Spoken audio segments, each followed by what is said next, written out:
बिस्मिल्लाहिर्रहमानिर्रहीम। उबरता सड़क के प्लेटफॉर्म से मैं हूं आपका होस्ट एचएम खान। अस्सलाम वालेकुम मेरे पाकिस्तानियों, कैसे हैं आप लोग? ठीक होंगे और खुश होंगे। इंपोर्ट करना चाह रहे हैं, लेकिन एक सवाल हमारे जहन में बार बार आ रहा है, हम इंपोर्ट कर रहे हैं कहीं नुकसान ही ना करवा बैठे। और वो कौन से ऐसे फैक्टर हैं जिनकी वजह से हमें लाजमी नुकसान हो सकता है। आज का व्लॉग इसी टॉपिक के ऊपर है, क्योंकि मुझे बहुत सी ईमेल्स मिली हैं। कुछ लोग अपना नुकसान करवा बैठे हैं और कुछ लोगों को नुकसान हो सकता है।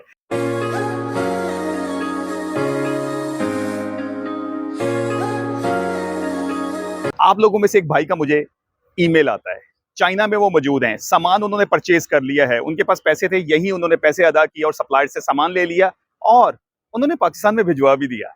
कोई फॉरवर्डर नहीं देखा, कोई क्लियरिंग एजेंट नहीं देखा, बस एक शिपिंग कंपनी से कांटेक्ट किया, वो भी सप्लायर ने उससे बात करवा दी और कराची सी पोर्ट की तरफ रवाना कर दिया। कराची सी पोर्ट की तरफ यहां उनसे गलती हो गई है। वो मुझे कहते हैं अब आप मुझे फॉरवर्डर तलाश करके दें जो कराची सी पोर्ट पे मेरा सामान लाजमी क्लियर करवा दे। मैंने उन्हें कहा इसके मुझे डॉक्यूमेंट भेज दें। परफॉर्मा इनवाइस भी आ गई, पैकिंग लिस्ट भी आ गई और साथ ही बीएल भी आ गया। 16 तारीख का बीएल इशू हुआ है। मैंने उन्हें कहा कि अपना पीएसडब्ल्यू का लॉगिन बता दें, मोड ऑफ पेमेंट बता दें, नहीं है उनके पास। अब वो मुझे क्या कह रहे हैं कि जी मैंने भी रजिस्ट्रेशन अभी करवाई है और ये रजिस्ट्रेशन भी कल हुई है। 16 तारीख को उनकी शिपमेंट निकल जाती है, 20 तारीख को वो खुद को रजिस्टर्ड करवा रहे हैं, यानी अपनी कंपनी को रजिस्टर्ड करवा रहे हैं। और रजिस्टर्ड भी किसके थ्रू करवा रहे हैं? एससीसीपी के थ्रू करवा रहे हैं। ये वो बुनियादी गलतियां हैं जो कि हम करते हैं। आप लोगों के लिए बड़ी आम सी बात होगी कि जी हम तो रजिस्टर्ड भी करवा लिया, पीएसडब्ल्यू का लॉगिन भी आ गया, शिपमेंट हमारी फिर भी क्यों नहीं क्लियर हुई। अब इन भाई को क्या मुश्किलात पेश आएंगी? नंबर 1, शिपमेंट निकाल रहे हैं 16 तारीख को, एनटीएन अपना बनवा रहे हैं 20 तारीख को, जीएसटी अभी बनकर आना है, पीएसडब्ल्यू अभी बनकर आना है, बैंक अकाउंट अभी उन्होंने ओपन नहीं करवाया, फॉरवर्डर उनके पास कोई है नहीं, शिपमेंट निकलवाने के बाद वो फॉरवर्डर कह रहे हैं। तो ये बात किसी की भी समझ में आती है, उनका माल स्टक हो सकता है और बहुत सी प्रॉब्लम्स आती हैं। जब शिपमेंट वहां पहुंचेगी, मोड ऑफ पेमेंट मांगी जाएगी और आपके पीएसडब्ल्यू में उसकी एंट्री होना बहुत जरूरी है, वो तो अभी बना ही नहीं है। तो यहां जो सबसे ज्यादा मसला आएगा वो आएगा कि माल अगर उन्होंने मुकर्ररा मुद्दत में ना क्लियर करवाया, स्टक हो जाएगा। उसके बाद कस्टम वाले जब्त कर लेंगे, फिर एक टाइम में वो इसको नीलाम कर देंगे।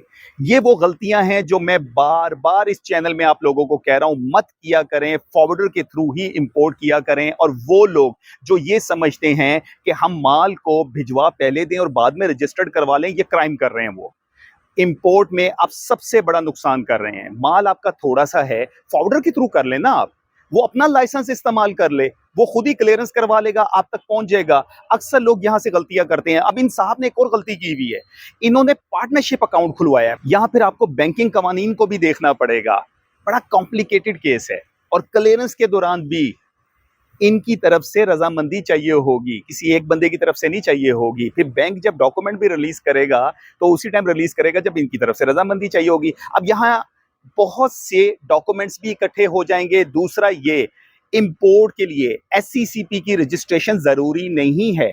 एनटीएन आपका है, उसके बाद आप एसटीआरएन बनवाएं, चेंबर ऑफ कॉमर्स का सर्टिफिकेट बनवाएं, पीएसडब्ल्यू लॉगिन आपका बन जाएगा।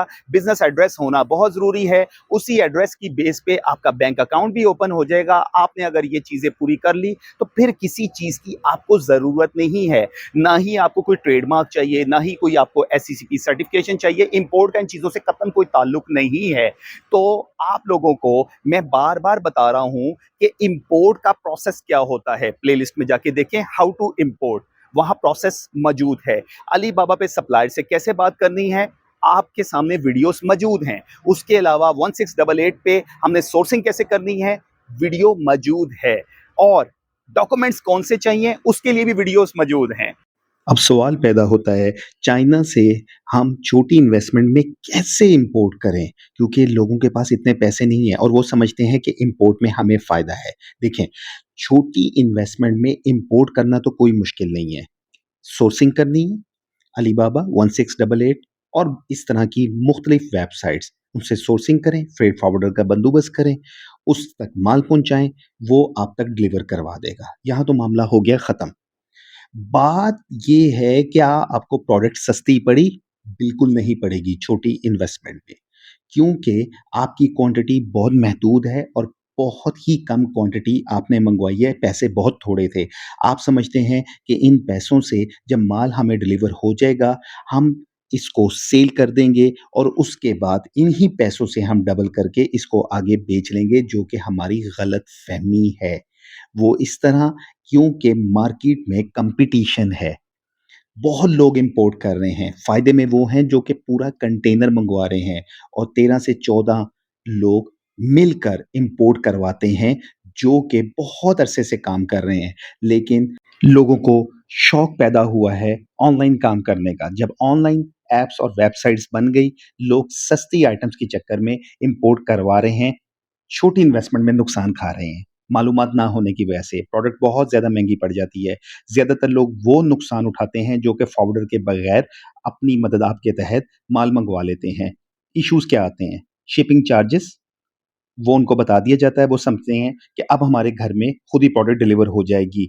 लेकिन जब प्रोडक्ट डिलीवर होने के करीब होती है, पाकिस्तान में पहुँच चुकी होती है, तो कस्टम ऑफ़िस से या कोरियर कंपनी से आपको फ़ोन आ जाता है कि अब आप मज़ीद अज़ाफ़ी पैसे दें। आप कहते हैं वो किस चीज़ के?